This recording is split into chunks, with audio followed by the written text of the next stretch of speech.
Well, welcome to the Just Jim radio show. Uh, Just Jim here to help bring you a little bit of inspiration, information, ideas, concepts to touch into your life, to maybe have you see something you haven't seen before, or open a door or a window that allows you to see more clearly who you are or what you're wanting to be, to certainly bring more fulfillment, certainly a purpose, but really into life. We're here to experience freedom and enjoy ourselves. And speaking of that, it's very important that we have some fun while we're doing it. So thank you for joining me today. Today we'll be talking about the Four Agreements, Don Miguel Ruiz's book. And I've enjoyed using these four agreements for quite some time. I've been working for over 40 years as a medium and teacher, healer, counselor, inspirational speaker, and writer to help people in their exploration and discovery of their own spiritual truth, purpose, and pathway in their lives. And that's what this show is really about. My purpose is to be of service to help people find their connection and relationship to God, spirit, a higher purpose, and inspiration. And the show is called Just Jim. I'm a minister, Reverend Jim. I'm a pastor, Pastor Jim. I wanted to create a show that speaks to the world in a way that's inspiring and uplifting, and yet can speak to everybody out there. And I'll tell you, Don Ruiz's book, written in 1997, certainly been around for a while, was a bestseller for 10 years. It really touched a lot of people, really touched a lot of people. And so it's kind of having a resurgence. You know, we have these varying disciplines and focuses and philosophies and ideas that come out, and people who have had a profound impact in the inspiration of individuals have recently, begin to come to the surface again. And Don Miguel's book is one of those. It's a practical guide to personal freedom. It takes us on a journey that reveals the source of self-restricting beliefs and those things that keep us from having the happiness and that cause for us sometimes suffering. We have within ourselves these ideas of what we believe things are. He calls it the dream of the planet, that we're all here having a collective dream. We began as we became cognitive in our, growing up and became aware of what's going on around us and began to create perceptions and ideas of how things are. Our parents taught us that, our peers, our interactions, and we became aware of the world as we know it, this dream of the planet. And it relates, not just to our own personal experience. It creates how we see family. It creates how we see our community. It creates our interactions and our friendships and in our work, in our world. It creates, who we see ourselves as humanity, as mass consciousness. And the beauty of that idea is that we've created this dream and we're living it. And so what kind of dream do we want to come true? He doesn't speak of it in that way in the book, but it's really a code of conduct, an effective way to transform our lives into an experience of freedom, of joy, and of love. I like to think that these aspects of freedom, of joy, of love, of peace, these aren't something that have to be created. They're something that already exists. And we've kind of created this dream around what they mean and what they are. And when that doesn't satisfy us or bring us the ability to be able to experience that within or in our lives, it's time to take a different look at who we are and how we feel, what we believe, and how we think we should behave. And in order to kind of break that down, he's broken it up into four simple, what he calls agreements with yourself, with the world, to take another look at. Written in 1997, now having these years to mature, it comes into the world at a time where these simple ideas can help make a difference for people in a different way than even when the book was written originally. And it comes from a very interesting place, and you can read more about it by reading the book, the Toltec, an ancient philosophy in a society that brought these inspirational ideas and concepts through the Mexican culture. And as Don Miguel being a direct descendant of these individuals, it's a part of him, not just a part of what he brings through in the book. And so we're grateful to have him having brought this to us and having it showing up in the world again. And the first agreement is to be impeccable with your word.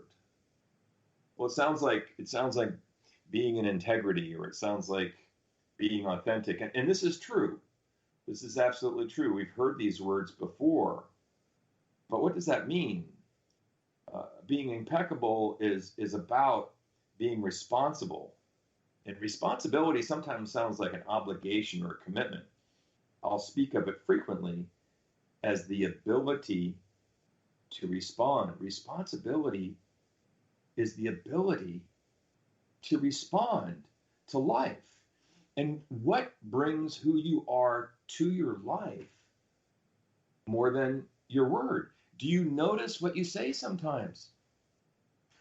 Did you hear what you just said when you said it? There's the idea of thinking twice before speaking.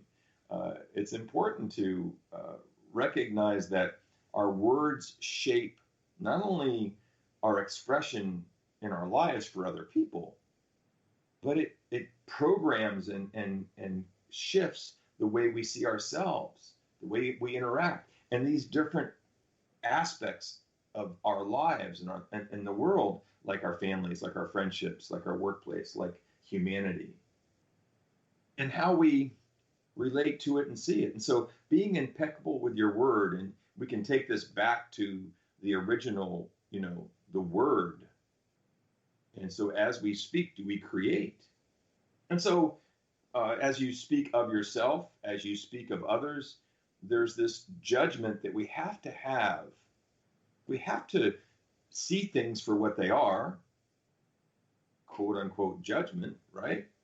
And so in doing that, what are we saying about us? What are we saying about the world?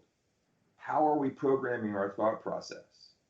How are we programming the way we feel or relate to ourselves, to the world, to our connection, to whatever it is we believe, spirit, source, the universe?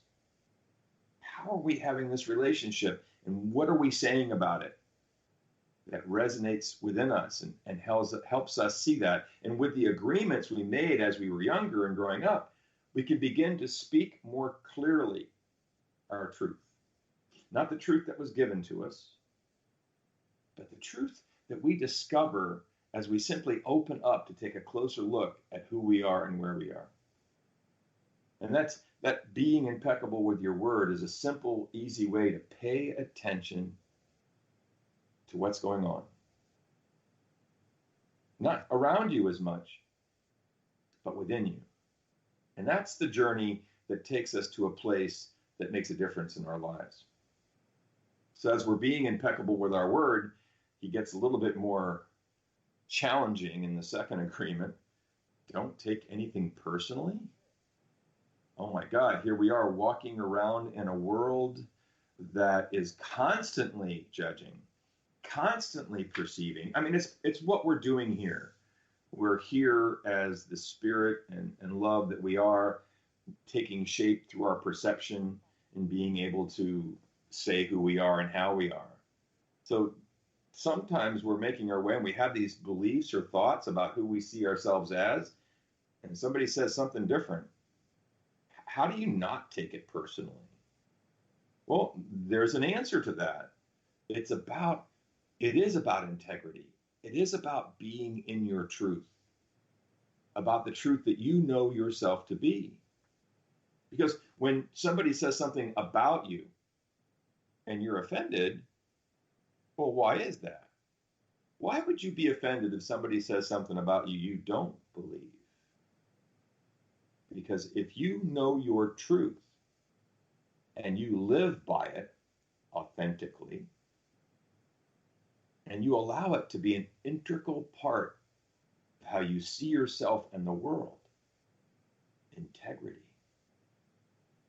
it creates what Don Miguel speaks about as personal importance, is a trap that leads us to believe what's going on in the world is about us.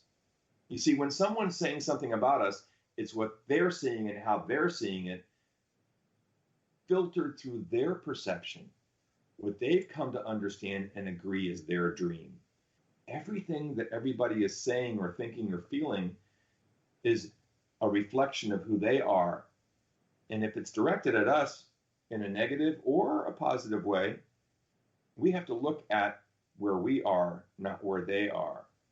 And choosing to begin, let's get real, all right? To begin to not allow it to have so much of an effect on us, not to push it away, not to defend, not to rebuke. We're not here for that. That just creates more conflict. We're looking to experience peace, joy, freedom, the things we're talking about, love.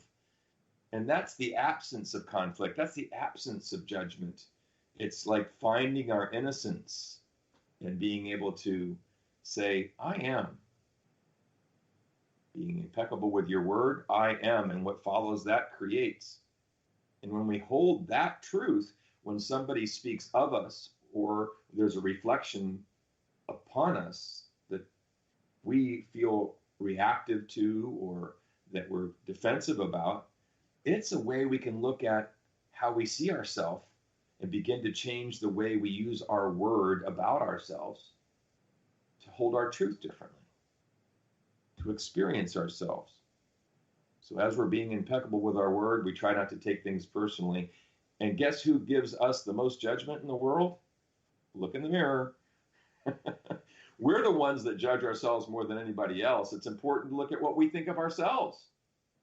And don't take what you say to yourself personally. Now, that's another one, isn't it? Think about how that has to be dealt with. That's a whole nother story. It's one thing to see it coming, but then when you're actually believing it and saying it about yourself, those words make a difference. And when you do take it personally in such a way that you recognize it doesn't fit or doesn't work for you, then you can stop, look, and listen. Then you can begin to make a difference in how you see yourself. Use your word differently. And you'll take life in a more personal way, but won't be taking things personally. He goes on, to talk about the third agreement. It just gets better as we go here. Don't make assumptions. Well, come on. We have an idea of how we say things are. We have an idea of how the world is. We just said you have to have judgment to even be able to live in the conditional reality, the circumstances and situations every day. And so not making assumptions seems almost impossible. And it's important to take a look at what those mean. What are we talking about here? Because if you're coming to a stoplight and it's red, it's assuming in your way of seeing things, it's time to stop, as well as everybody else. And those that are green get to go. That assumption is a supportive assumption. That's something that we have to assume is true from a place that's not conflicting or not destructive. And so we have to be real with ourselves about don't make assumptions.